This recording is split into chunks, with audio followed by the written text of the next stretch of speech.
Saludos y bendiciones, mis queridos hermanos y amigos que nos sintonizan a través de tu canal amigo Verdades Eternas, un canal que está enfocado en predicar las buenas nuevas de salvación, porque Cristo viene pronto. El que ha de venir vendrá y no tardará.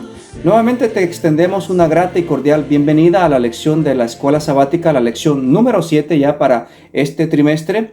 Y el título de la lección de esta semana se titula La victoria de Cristo sobre la muerte. Inclinemos nuestro rostro para pedir la bendición y la dirección de nuestro Dios.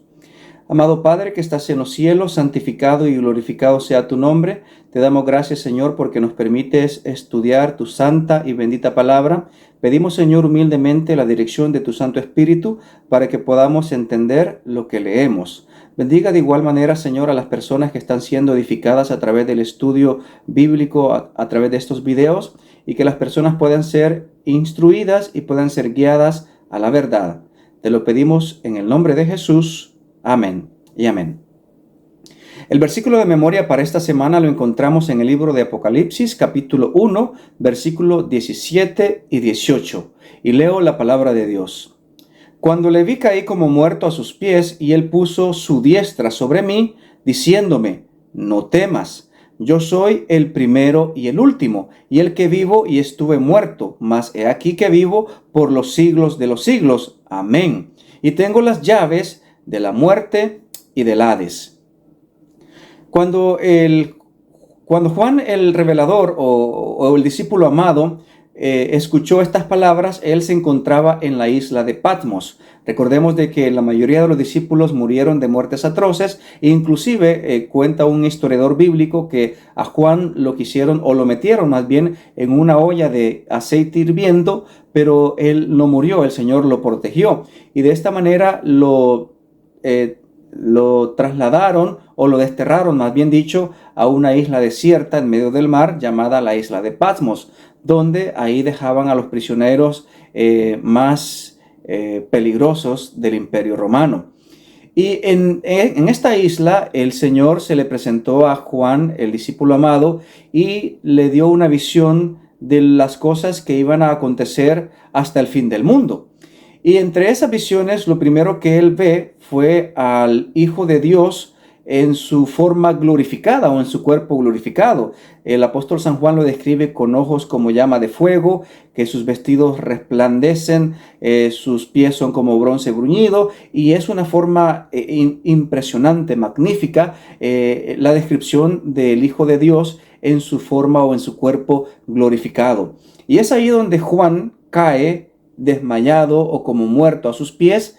Recordemos de que ningún hombre, ningún ser puede realmente contemplar la presencia de Dios en toda su gloria, en todo su esplendor. Pero ahora nosotros a través de Cristo podemos contemplarle, porque Él nos permite que podamos ver toda su gloria a través de su infinito amor y de su infinito sacrificio que Él hizo por nosotros en la cruz del Calvario. Y el Señor le dice estas palabras al discípulo amado: no temas. Una y otra vez el Señor nos dice a cada uno de nosotros, a través de su palabra, que no debemos de tener ningún temor. Muchas veces nosotros, cuando nos acercamos a Dios, a veces lo hacemos con miedo o con temor, pero ya que Cristo pagó la deuda por nosotros, ahora nosotros no debemos de tener ningún temor, porque Él está sentado a la diestra de la majestad en las alturas, y Él es quien intercede por nosotros. Así que debemos de tener plena confianza. De hecho, el apóstol San Pablo dice que debemos de acercarnos confiadamente al trono de la gracia para alcanzar misericordia y hallar gracia para el oportuno socorro. Así que el llamado de Dios para ti y para mí, en cualquier momento que nosotros queramos acercarnos a Él, siempre y cuando lo hagamos con respeto y con reverencia, Él dice: no temas. Debemos de tener confianza, porque tenemos la seguridad de que Cristo Jesús está a nuestro lado. Y Él le dice estas palabras que son muy significativas para cada uno de nosotros, y Él expresa lo siguiente: yo soy el primero y el último, el que vivo y estuvo muerto, mas ahora vivo por los siglos de los siglos. Amén. Y Él tiene, dice la Escritura, las llaves de la muerte y del Hades. Estas palabras son muy importantes o muy relevantes para nosotros que creemos en nuestro Señor Jesucristo. Porque si bien es cierto, Él pagó nuestra deuda de una forma completa en la cruz del Calvario y Él murió pagando nuestra deuda, nuestra resurrección o más bien dicho nuestra redención no estuviese completa si el Señor se hubiese quedado muerto. De hecho, el apóstol San Pablo dice que si los muertos no resucitan, tampoco Cristo resucitó. Y si Cristo no resucitó, todavía estamos en nuestros pecados y estamos totalmente perdidos. Pero porque Cristo resucitó, también los muertos en Cristo resucitan y nosotros, si morimos la primera muerte, seremos resucitados en Él para gozar de la vida eterna. Es decir, nuestra salvación quedó asegurada con el suceso más grande y magnífico que pudo acontecer en la historia de la humanidad y por los siglos sin fin. Y este suceso es la resurrección de nuestro Señor y Salvador Cristo Jesús. Y de esa forma nosotros tenemos total seguridad, total certeza de que todas las promesas que Él nos ha hecho son ciertas y verdaderas y que nosotros podemos gozar de salvación y vida eterna a través de la promesa de la resurrección, porque Él ya resucitó por nosotros. El día domingo de la lección se titula Una tumba sellada. Los versículos para este día los encontramos en el Evangelio de San Mateo, capítulo 27, versículos 62 al 66. Y leo la palabra de Dios. Al día siguiente, que es después de la preparación, se reunieron los principales sacerdotes y los fariseos ante Pilato. El día de la preparación es conocido como el día viernes. Recordemos que al principio el Señor no nombró los días de la semana, solamente los enumeró. Y fue la tarde y la mañana el primer día, el segundo día, tercero, cuarto, quinto, sexto día, que era conocido como el día de la preparación, y el séptimo día, que es el único día que sí tiene nombre por las tres características que el Señor le puso a este día. Lo bendijo, lo reposó y lo santificó. La palabra reposo en hebreo es traducida o es conocida como Shabbat, que literalmente significa reposo y que tiene un significado muy similar al día sábado. Así es que en este día o después del día de la preparación, los escribas y los fariseos fueron en día sábado a presentarse ante Pilato y le hicieron un comentario muy peculiar. Versículo 63, diciendo: Señor, nos acordamos que aquel engañador dijo, viviendo aún, después de 3 días resucitaré. Es muy interesante que los escribas y los fariseos estaban más atentos a las palabras de Cristo que los mismos discípulos. Y esto debemos de tenerlo muy en cuenta, que inclusive el enemigo sabe y conoce las escrituras, pero él las usa para engañar o para llevar a cabo sus planes malévolos. De igual manera, los escribas y los fariseos, que también eran muy conocedores de las escrituras, pero que las malinterpretaron y por esa razón no aceptaron al Rey de Gloria, que es Cristo Jesús, ahora también estaban atentos a las palabras de Jesús, pero no estaban atentos a las palabras de Jesús para aplicarlas en sus vidas, sino para ir en contra de su voluntad. Hoy en día hay un sinnúmero de personas de que estudian la palabra de Dios o que escuchan la palabra de Dios y la entienden y la razonan, pero solamente la utilizan para contravertir, para contradecir, para discutir, para pelear. Y bueno, este fue el caso de los escribas y fariseos. Mucha atención, porque hoy en día hay mucho conocimiento de la palabra de Dios, pero ¿de qué forma nosotros aplicamos la palabra de Dios? ¿Será que la aplicamos como los escribas y los fariseos, solamente para llevarle la contra a nuestro Dios? ¿O solamente para aplicar la escritura cuando nos conviene? Bueno, una pregunta para meditar, para ti y para mí. Luego, ¿por qué digo que los escribas y fariseos estaban más atentos a las palabras de Jesús que los mismos discípulos? Bueno, por muchas razones. Entre ellas, los discípulos habían escuchado atentamente y directamente de labios de Jesús su misión específica, pero ellos no quisieron escuchar y no quisieron entender lo que Jesús claramente les había dicho. Y cuando el Señor fue aprendido, fue apresado, los discípulos lo abandonaron por completo. Uno de ellos, Pedro, lo negó 3 veces. Y el libro, El deseado de todas las gentes, en el capítulo 80, aclara de que Pedro no simplemente lo negó de una forma superficial, sino que él injuriaba, él maldecía, él inclusive decía malas palabras y cosas vulgares para que no le reconocieran como uno de sus discípulos. Un capítulo muy triste en la vida de este discípulo.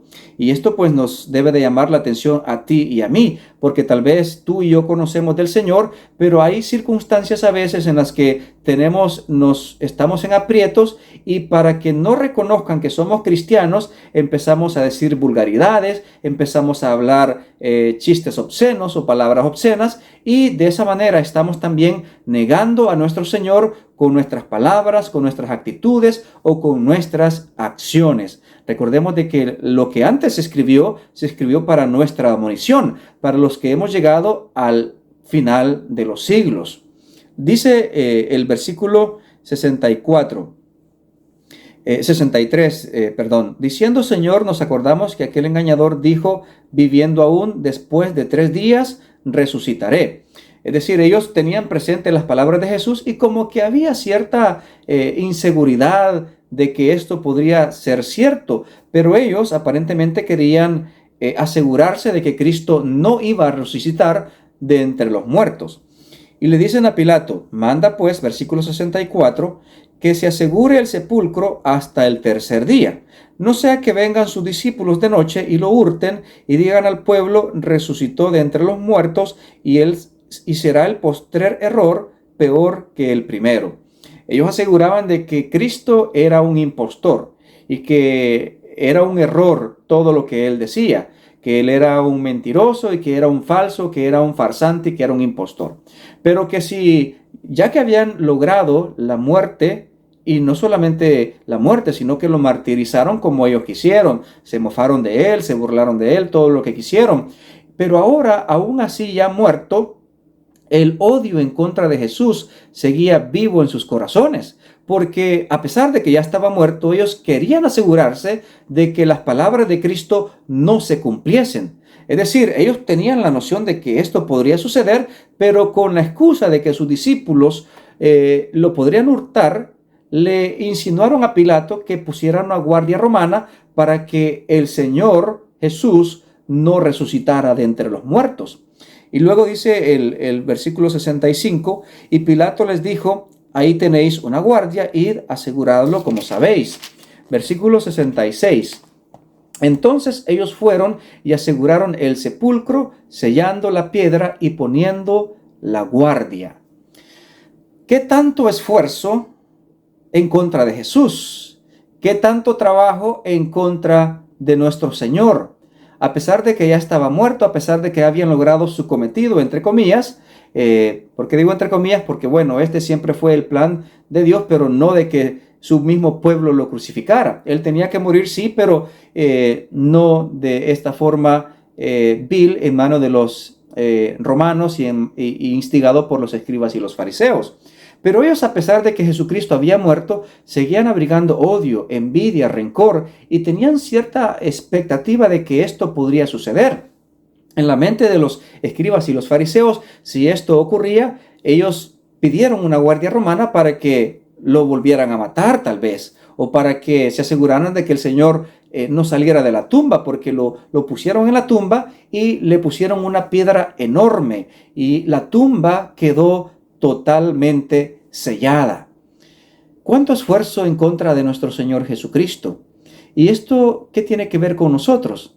Bueno, no sé si tú también o yo alguna vez hemos puesto piedras en la vida de Jesús para que no resucite en nuestros corazones. Tal vez hemos puesto una guarda, tal vez no romana, pero una guarda de excusas, una guarda de ideologías o de filosofías para evitar de que el Señor de la gloria nazca en nuestras vidas. Y muchas veces nosotros, al igual que estos escribas y fariseos, podemos estar poniendo una piedra enorme en nuestro corazón para que el Señor no resucite en mi vida o en mi corazón. debe de ser un llamado de atención, ya que la Biblia tiene una aplicación espiritual directa para nuestra enseñanza. Y de esta manera los escribas y los fariseos se aseguraron de que la tumba quedara completamente sellada. ¿Hasta dónde puede llegar el odio en contra del Dios Todopoderoso? Pero estas acciones no iban a resultar sino en la evidencia más contundente y más gloriosa de que Cristo Jesús es Rey de Reyes y Señor de Señores, y que en Él habita toda la plenitud de la deidad. El día lunes de la lección se titula Ha resucitado. Los versículos para este día los encontramos en el Evangelio de San Mateo, capítulo 28, versículo del 1 al 6. Y leo la palabra de Dios. Pasado el día de reposo, al amanecer del primer día de la semana, es decir, el domingo, vinieron María Magdalena y la otra María a ver el sepulcro. Y hubo un gran terremoto, porque un ángel del Señor descendió del cielo y llegando removió la piedra y se sentó sobre ella. Su aspecto era como un relámpago y su vestido era blanco como la nieve. Y de miedo de él los guardas temblaron y se quedaron como muertos. Mas el ángel respondió y dijo a las mujeres: No temáis vosotras, porque yo sé que buscáis a Jesús, el que fue resucitado. No está aquí, pues ha resucitado, como dijo. Venid, ved el lugar donde fue puesto el Señor. El libro El deseado de todas las gentes, en el capítulo 81, aclara que en el primer día de la semana, en el día domingo, todavía estaban las densas tinieblas. En ese momento, los guardas romanos estaban vigilando la tumba. Se había puesto una enorme piedra sobre la tumba de Jesús, estaba prácticamente sellada, y se había puesto el sello romano para que nadie violara la tumba del Señor Jesucristo. Habían también guardas invisibles que estaban vigilando la tumba del Señor, a saber, los demonios o las huestes demoníacas. Inclusive estaba el mismo Satanás montando guardia, porque él estaba reclamando el cuerpo del Señor y estaba vigilando para que el Señor no resucitara. Estaba usando todo su poder demoníaco y satánico para que el Señor no resucitara de entre los muertos. Porque hasta ese momento, él aparentemente había ganado la victoria al hacer que el Hijo de Dios pasara a la muerte. Y si Cristo no resucitaba, Satanás hubiese ganado la victoria sobre el Señor. Mas, sin embargo, habían una guarnición de ángeles del Señor que resguardaban la tumba de Jesús. Es decir, habían ángeles malignos, pero alrededor de la tumba habían ángeles celestiales. Y de repente descendió un mensajero celestial que venía con la gloria del Señor. Y este ángel no era otro sino aquel mismo que cantó las alabanzas en las colinas de Belén, anunciando el nacimiento de Jesús. Este ángel es el más poderoso ángel que está en las cortes celestiales, a saber, el ángel Gabriel, el que ocupó la posición de Lucifer cuando éste cayó y se convirtió en Satanás, el enemigo de Dios y enemigo de la humanidad. Y este ángel venía con poder y con grande gloria, porque a su venida la tierra tembló y se produjo un grande y terrible terremoto. Algo digno de mencionar es que a la muerte de nuestro Señor Jesucristo la muerte del Señor fue anunciada con un terremoto, que las rocas se partieron.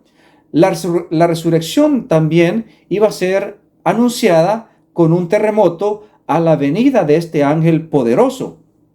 Y esto es muy impresionante, porque no solamente a su muerte y a su resurrección, sino que también en su segunda venida la Escritura menciona de que el Señor no solamente hará temblar la tierra como un borracho que se va a mover de un lado para otro, y que las islas van a desaparecer, el mar se va a salir de su cauce y va a ser algo sumamente impactante e impresionante, sino que también Él removerá los cielos, Dice la Escritura de que en su segunda venida los cielos se van a enrollar como un pergamino y todas las naciones y los linajes de la tierra harán lamentación por aquel que vendrá por segunda vez en gloria y grande majestad. Pero esto solamente haciendo alusión a lo que, cómo el Señor se revela a través de las fuerzas de la naturaleza, a través de un terremoto en su muerte, a través de un terremoto anunciando su resurrección, y en medio del terremoto, de los relámpagos y de los truenos, este ángel poderoso mueve la piedra que tenía sellada la tumba de Cristo como un canto rodado. Es decir, hay ángeles poderosos en fortaleza y que ejecutan la palabra de Dios anunciando a la voz de su precepto. Y este ángel, que es el más poderoso de las huestes celestiales, no hizo ni el más mínimo esfuerzo en mover una enorme piedra, una enorme roca que aparentemente los escribas y los fariseos se habían esforzado en poner a través de la guardia romana para asegurarse asegurar la muerte de Jesús. Esto mismo estaba haciendo aún más glorioso la resurrección de nuestro Señor Jesucristo. Y aunque se hubiese puesto montañas tras montañas sobre la tumba de Cristo, eso no hubiese impedido la resurrección del Rey de Reyes y Señor de Señores, porque Él es el Dios Todopoderoso. Al mover la piedra, el ángel se sentó sobre ella, y dice la Escritura de que los guardas quedaron atónitos, quedaron inmóviles del miedo, casi como muertos.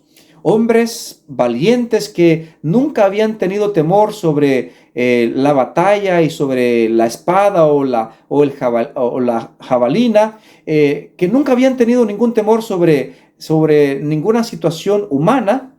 Ahora ellos estaban presos del terror, presos del miedo, estaban como muertos porque estaban presenciando la gloria del ángel más poderoso de las cortes celestiales. ¿Y cuál era el aspecto de este ángel? Bueno, la Escritura dice que era el aspecto de un relámpago. Es decir, si usted mira un relámpago que se desprende en las nubes de los cielos, imagínese que esté viendo o contemplando un relámpago, y este relámpago es el rostro de este ser. Es algo sumamente impresionante, es algo que es digno de recalcar. Y estos hombres valientes, la hueste romana, quedaron presos del miedo, del terror y del pavor. Ahora ellos escucharon una voz que le dijeron que este ángel le pronuncia a Jesús: Hijo de Dios, levántate, tu Padre te llama. Y el Señor Jesucristo se levantó de entre los muertos, y él exclamó a la tumba de José donde lo habían puesto, pero ahora ya resucitado, él dice estas palabras: yo soy la resurrección y la vida. Jesucristo ha resucitado. Jesucristo ahora vive, y vive por los siglos de los siglos. Estas palabras, yo soy la resurrección y la vida, solamente las podría pronunciar una de las personas una de las tres personas de la deidad, una de las tres personas de la divinidad. En este caso, el Hijo de Dios, en quien habita toda la plenitud de la deidad, estaba pronunciando estas palabras. ¿Por qué razón? Porque él inclusive mismo había mencionado de que nadie le quitaba su vida. Él mismo la ponía en ofrenda por la humanidad, en ofrenda por el pecado, y que él mismo tenía poder para tomarla. Es decir, aunque los otros textos enumeran que el Padre resucitó a nuestro Señor Jesucristo, que el Espíritu Santo lo resucitó de entre los muertos, y que inclusive el ángel Gabriel tomó parte en la resurrección de Jesús, prácticamente el Señor tomó vida por sí mismo, porque la vida de Jesús no depende de ningún otro ser. Todas las criaturas que han sido creadas o que hemos sido creadas, nuestra vida depende de aquel que nos la ha dado. Desde el serafín o el querubín más exaltado, o hasta la criatura animada más pequeña o más humilde, todos nosotros debemos nuestra vida a aquel que nos ha creado, aquel que nos ha dado vida. Pero en el caso de Jesús, su vida no depende de nadie. Él tiene vida por sí mismo, y es por eso que él pronunció dignamente estas palabras: yo soy la resurrección y la vida. Y estas mismas palabras se las repitió al discípulo amado en la isla de Patmos y le dijo: yo soy la resurrección y la vida, yo soy el que vive y estuvo muerto, mas ahora vivo por los siglos de los siglos. Alabado y glorificado sea nuestro Dios, porque Cristo ha resucitado y Cristo vive por los siglos de los siglos. Amén. El día martes de la lección se titula Muchos se levantaron con él. Los versículos para este día los encontramos en el Evangelio de San Mateo, capítulo 27, versículo 51 al 53. Y leo la palabra de Dios. Y aquí el velo del templo se rasgó en dos, de arriba abajo, y la tierra tembló, y las rocas se partieron, y se abrieron los sepulcros, y muchos cuerpos de santos que habían dormido se levantaron, y saliendo de los sepulcros, después de la resurrección de él, vinieron a la santa ciudad y aparecieron a muchos.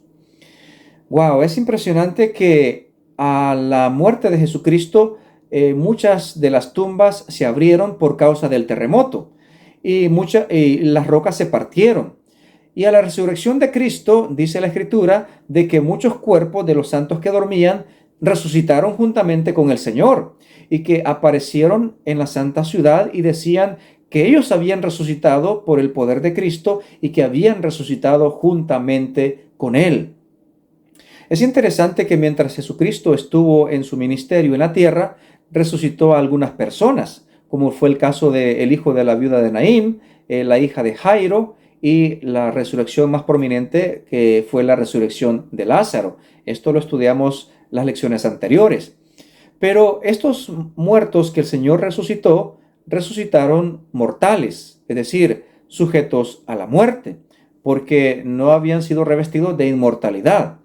Pero los muertos que la Escritura menciona, que resucitaron a la muerte y en la resurrección de Cristo, estos muertos resucitaron inmortales. Y menciona la Escritura y el libro El deseado a todas las gentes en el capítulo 81, que estos fueron llevados como primicias a las mansiones celestiales, como trofeos de que el Señor había vencido sobre el sepulcro y sobre la muerte. De hecho, esto tenía una representación de la mecida de la gavilla. Era un ritual que se había practicado por centenares y casi por un milenio, por más de 1000 años. Cuando venían las primicias de los frutos del trigo de la tierra, ellos recogían las primicias de esta semilla y la presentaban ante el Señor meciendo la gavilla o meciendo las semillas de los primeros frutos. Esto tenía un significado muy importante porque el Señor había declarado que si una semilla quedaba sola, moría por quedar sola o no podía dar fruto, pero que si esta semilla era enterrada o moría en tierra, daría mucho fruto. Y precisamente el Señor resucitó en el mismo día en que los judíos daban la ofrenda de las primicias a través de meciendo las gavillas de los primeros frutos. Esta representación es una representación de lo que el Señor hizo al resucitar a los santos que dormían con Él, pero los resucitó de una forma inmortal, presentándolos ante el Padre como preciosas ofrendas del poder que Él tenía de dar vida a los muertos. Es decir, los muertos que dormían en el Señor no estaban gozando en la presencia del Padre, estaban muertos, descansando, esperando la resurrección de entre los muertos.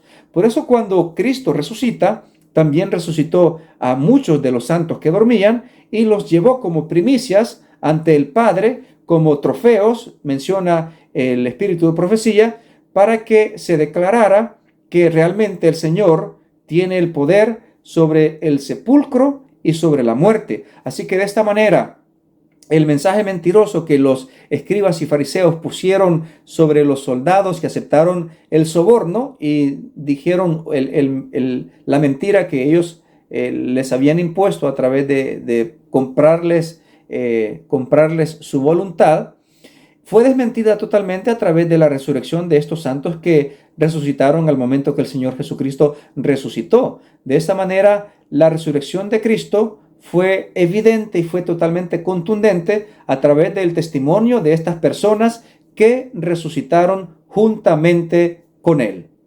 El día miércoles de la lección se titula Testigos del Cristo resucitado.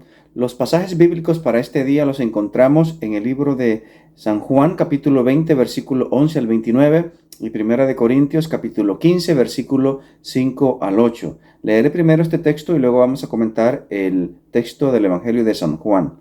Dice la palabra de Dios en Primera de Corintios 15, 5 al 8. Y que apareció a Cefas y después a los 12. Después apareció a más de 500 hermanos a la vez, de los cuales muchos viven aún y otros ya duermen. Después apareció a Jacobo, después a todos los apóstoles y al último de todos, como a un abortivo, me apareció a mí. En este pasaje el apóstol San Pablo está declarando explícitamente que hubieron varios testigos de la resurrección de nuestro Señor Jesucristo. Y menciona a Cefas, que es el mismo Pedro, menciona a los 12 discípulos, menciona a una multitud de 500 personas que el Señor les apareció. Es decir, entre el tiempo de la resurrección de Cristo y su ascensión al cielo ocurrieron 40 días. Y entre ese tiempo el Señor tuvo muchas apariciones a muchas personas, incluyendo una multitud de 500 personas, de los cuales, dice el apóstol Pablo, muchos ya se fueron al descanso, están durmiendo, otros aún viven. Y por último, dice él, aún me apareció a mí. Es decir, el apóstol San Pablo también se incluye entre los testigos oculares que han visto al Cristo resucitado. Y en esa ocasión, cuando el Señor lo botó del caballo por la forma como le apareció y perdió la visión por ver al Cristo glorificado, el apóstol San Pablo entendió de que él estaba persiguiendo a Jesús mismo, cuando el Señor le dijo, Saulo, Saulo, ¿por qué me persigues? Y es entonces de que el Señor lo eligió como apóstol de los gentiles. Es decir, hay muchas expresiones claras y precisas de que hubieron testigos oculares de que Cristo resucitó de entre los muertos. Ahora, el pasaje de San Juan, capítulo 20, versículo 11 al 29, nomás lo voy a comentar por cuestión de tiempo. Ustedes lo pueden leer detenidamente en sus casitas, pero relata la historia de María, que estaba llorando desconsoladamente porque había entrado a la tumba de Jesús. Recordemos de que el ángel ya había movido la piedra, Jesús ya había resucitado, había declarado que él era la resurrección y la vida. Y ella empezó, cuando se metió a la tumba, empezó a llorar porque no estaba su maestro. Y estaba un ángel sentado a la cabecera del cuerpo de Cristo y otro sentado a los pies, donde lo habían puesto. Y le preguntaron por qué lloraba. Y ella decía, porque se han llevado a mi maestro y no sé dónde lo han puesto. De repente el Señor Jesús aparece en la escena y le pregunta, mujer, ¿por qué lloras? Ella, pensando que era el jardinero, le dice, Señor, si tú te lo has llevado, dime dónde lo has puesto y yo lo llevaré. Y estaba desconsolada, pero en eso el Señor la llama por su nombre y María reconoce que es el Señor Jesucristo mismo en persona y le dice, Maestro. Y ella, sorprendida, me imagino que quiso adorarlo, quiso abrazarlo, y el Señor le dice, no me toques porque aún no he subido a mi Padre, pero ve a donde mis hermanos y diles, subo a mi Padre y a vuestro Padre, a mi Dios y a vuestro Dios.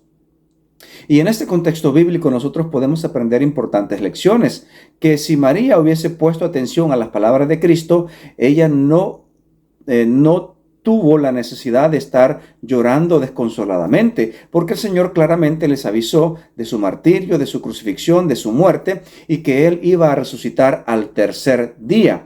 Pero muchas veces nosotros nos llevamos chascos, a veces lloramos desconsoladamente como si Cristo estuviese muerto.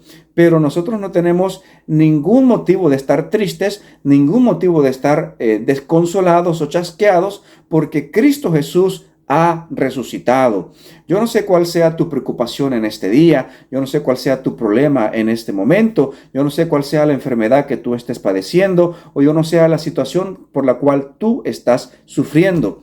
Lo que sí quiero decirte en esta hora es que tú no tienes ningún motivo para llorar, para quejarte, para lamentarte, porque Cristo Jesús vive. Él vive y vive por los siglos sin fin, y Él reina para siempre, y Él está sentado a la diestra de la majestad en las alturas. Esto es motivo de gozo y de alegría, porque si nosotros creemos en Él, las aflicciones de este mundo presente simplemente son aflicciones pasajeras, aflicciones temporales, porque en Cristo Jesús nosotros tenemos salvación y vida eterna, porque Cristo ha resucitado de entre los muertos. Y notemos de que el Señor se identifica con nuestra humanidad. Él le dijo a María: dile a mis hermanos que voy a mi Padre y a vuestro Padre, a mi Dios y a vuestro Dios. Es decir, cuando Cristo se humanizó, Él tomó la humanidad completa. Es por eso de que las Escrituras le llaman continuamente el Hijo del Hombre. Él constantemente se identificó como el Hijo del Hombre, vino a buscar y a salvar lo que se había perdido. Y en su humanidad nosotros podemos identificarnos con Él como nuestro hermano. Es decir, Jesucristo, el Hijo de Dios, también es el Hijo del Hombre, y Él se identifica con nosotros. Él es ahora nuestro representante en las cortes celestiales como ser humano que vino a vivir una vida perfecta en este mundo, morir en la cruz del Calvario, pero sobre todo resucitar de entre los muertos. Y luego, cuando se le apareció a sus discípulos en esa ocasión, no se encontraba uno de sus discípulos llamado Tomás. Y cuando los discípulos de Jesús le dijeron a Tomás de que habían visto a Cristo resucitado, él dijo: si yo no toco la llaga de los clavos y meto mi mano en su costado, yo no voy a creer. 8 días después dice que el Señor se les apareció, y ahí estaba Tomás, y le dice: bueno, Tomás, tú estabas diciendo que si no metes tu mano no tocas tu dedo en mis manos donde estaban los clavos, y ven, toca, y ahora mete tu mano en mi costado. Y Tomás se arrodilló ante él, lo adora y le dice: Señor mío y Dios mío. Y el Señor le dice: porque has creído, Tomás. Bienaventurados los que no vieron y creyeron. Esto, mis amados hermanos, te incluye a ti y me incluye a mí, porque nosotros, aunque no hemos sido testigos oculares de que hemos visto a Cristo resucitado, pero tú y yo tenemos la bendición, tenemos la bienaventuranza, porque no hemos visto, pero hemos creído a la palabra de Dios, a la palabra de sus discípulos que sí le vieron a resucitar de entre los muertos, y lo vieron resucitado, glorificado. Y entre otras cosas, el Señor se le apareció también a los 2 discípulos de Emaús, y antes de revelarse él mismo como el Cristo resucitado, les enfatizó a que creyeran en las Escrituras antes de creer en lo que ellos miraban. Porque nosotros debemos de tener una confianza certera y segura en la palabra de Dios, porque es la palabra de Cristo misma, es la palabra de Dios misma. Y en esta historia de los discípulos que iban de camino a Emaús, el Señor les hizo mucho énfasis una y otra vez de lo que las Escrituras hablaban de Cristo, empezando desde Moisés y siguiendo por todos los profetas. Les abrió las Escrituras de lo que éstas hablaban de Cristo mismo, de Jesús mismo. Es decir, todas las Escrituras dan testimonio de Jesús. Ahora nosotros tenemos la palabra profética aún más segura. Esto es la palabra de Dios, y aquí debe de estar nuestra salvaguarda. No en lo que nosotros vemos, porque muchas veces nuestros sentidos nos pueden engañar.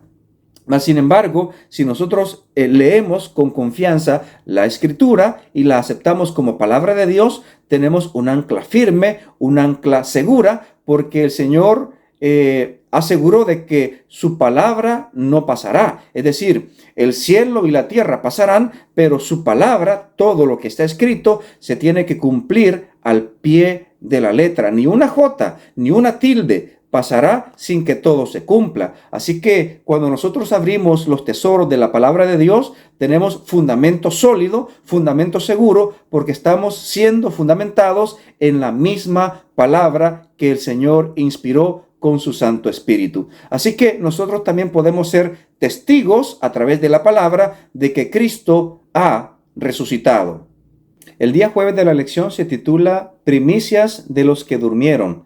Los versículos para este día los encontramos en el libro de Primera de Corintios, capítulo 15 y versículo 20, y luego tenemos una comparación con un texto en Deuteronomio, capítulo 26, versículo 1 al 11, y leo la palabra de Dios. En Primera de Corintios 15:20, perdón.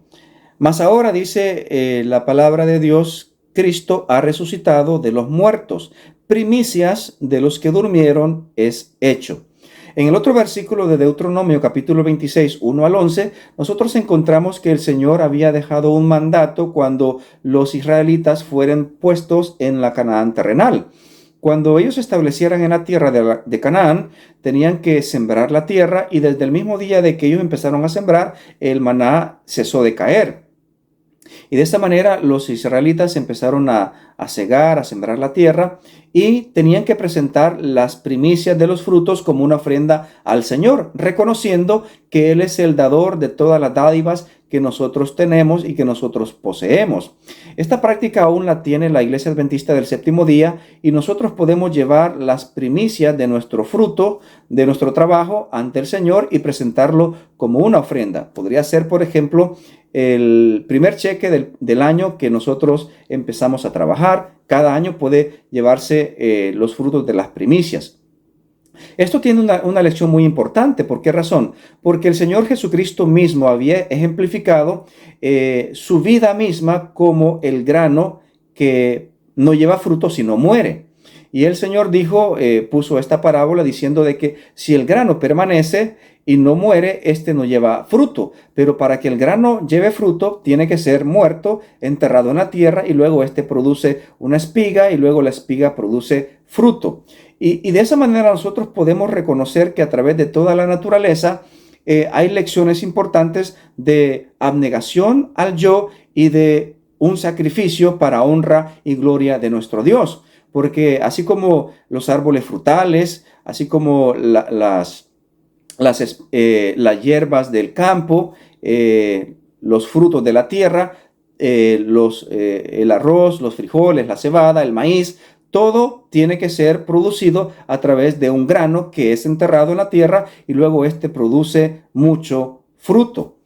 En lo personal, a mí me gusta mucho el mango y la papaya, y todo lleva el mismo proceso. La semilla es enterrada, luego produce un árbol y el árbol produce frutos. Bueno, esto fue lo que Jesucristo hizo por cada uno de nosotros. Cuando Cristo murió y luego resucitó, Él resucitó con un cuerpo glorificado, pero con Él resucitaron muchas personas que en su resurrección dice que los sepulcros se abrieron y resucitaron muertos que estaban descansando en el Señor.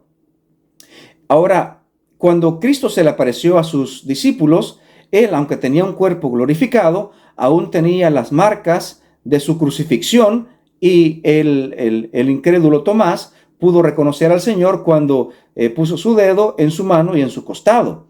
Ahora, esto significa de que nosotros, al tener el cuerpo glorificado, llevaremos marcas de el sufrimiento que pasamos en la tierra. Bueno, definitivamente no.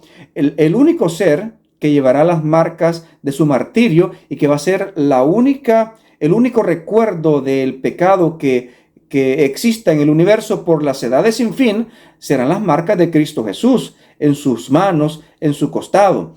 Por lo demás, nosotros seremos resucitados juntamente con Él con cuerpos glorificados, dice la Escritura, porque es necesario que este cuerpo mortal sea vestido de inmortalidad, y este cuerpo corrupto sea vestido de incorrupción. Es decir, nosotros seremos semejantes al cuerpo de nuestro Señor Jesucristo, pero sin ninguna marca de martirio, sin ninguna marca que nosotros hayamos padecido aquí en la tierra. Por consiguiente, las glorias que nos esperan son glorias maravillosas, glorias eternas, que Cristo Jesús ha ganado para cada uno de nosotros a través de muriendo en la tierra, llevando mucho fruto, y dicho sea de paso, las primicias Él las presentó ante las cortes celestiales. Y aún así, nosotros podemos entender a través de estas parábolas que Cristo dio para cada uno de nosotros, que la mayoría de los frutos son de utilidad, y de esa manera nosotros subsistimos a través del sostén diario que proviene solamente del poder de Dios a través del sacrificio de Cristo. Pero dentro de esos frutos también hay frutos que se pierden. Es decir, a pesar de que el Señor haya sembrado la buena semilla en ti o en mí, aún así nosotros, a través de nuestro libre albedrío, a través de la toma de decisiones, nosotros podemos decidir si somos presentados como frutos para honra y gloria de Dios o somos frutos que lastimosamente se van a perder en el campo o en la mies. Así que la decisión es tuya, la decisión es mía. Cristo ya ha hecho todo para que tú y yo podamos ser salvos, para que podamos recibir un cuerpo glorificado, pero al final el Señor va a respetar tu decisión y el Señor va a respetar mi decisión. ¿Cuál será la decisión que tú tomes?